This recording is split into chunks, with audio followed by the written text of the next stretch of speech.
Psychopath बनाम sociopath फर्क कैसे पहचाने और क्यों जानना जरूरी है? क्या आपने कभी किसी ऐसे इंसान से मुलाकात की है जो बेहद आकर्षक हो, लेकिन उसके इरादे आपको असहज कर दे? या फिर कोई ऐसा जो गुस्से में सब कुछ तहस-नहस कर देता है बिना किसी पछतावे के? अगर हाँ, तो हो सकता है आपने किसी साइकोपैथ या सोशियोपैथ से सामना किया हो। लेकिन क्या फर्क है इन दोनों में? और सबसे जरूरी, क्यों आपको यह फर्क जानना चाहिए? नमस्कार दोस्तों, आज हम बात करेंगे दो रहस्यमयी और खतरनाक मानसिक व्यक्तित्वों की, साइकोपैथ और सोशियोपैथ। ये शब्द अक्सर फिल्मों, क्राइम शोज और असली जिंदगी में सुनने को मिलते हैं, लेकिन इनका मतलब क्या है? क्या ये सिर्फ डरावने किरदार हैं या असलियत में हमारे आसपास मौजूद लोग? तो चलिए शुरुआत करते हैं। दोनों ही, साइकोपैथ और सोशियोपैथ, एक मानसिक विकार से जुड़े हैं जिसे कहते हैं एंटी सोशल पर्सनालिटी डिसऑर्डर यानी ASPD। ऐसे लोग समाज के नियमों को नहीं मानते, दूसरों की भावनाओं की कद्र नहीं करते और अक्सर खतरनाक व्यवहार करते हैं। लेकिन फर्क कहाँ है?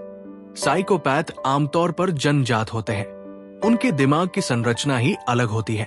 वही सोशियोपैथ अक्सर अपने पर्यावरण, बचपन के अनुभवों या ट्रॉमा के कारण ऐसे बनते हैं। अब बात करते हैं मुख्य अंतर की।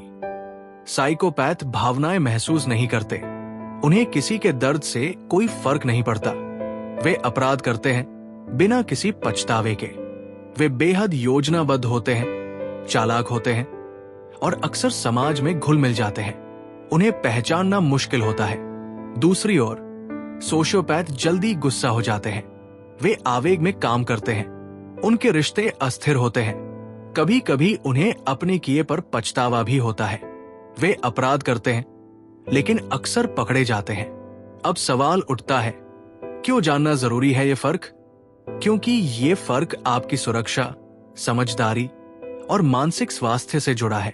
अगर आप किसी ऐसे व्यक्ति के संपर्क में हैं जो इन लक्षणों को दर्शाता है, तो आपको सतर्क रहना चाहिए। साइकोपैथ आपको भावनात्मक रूप से मैनिपुलेट कर सकते हैं, सोशियोपैथ आपको अचानक नुकसान पहुंचा सकते हैं। और हाँ, हर साइकोपैथ या सोशियोपैथ अपराधी नहीं होता।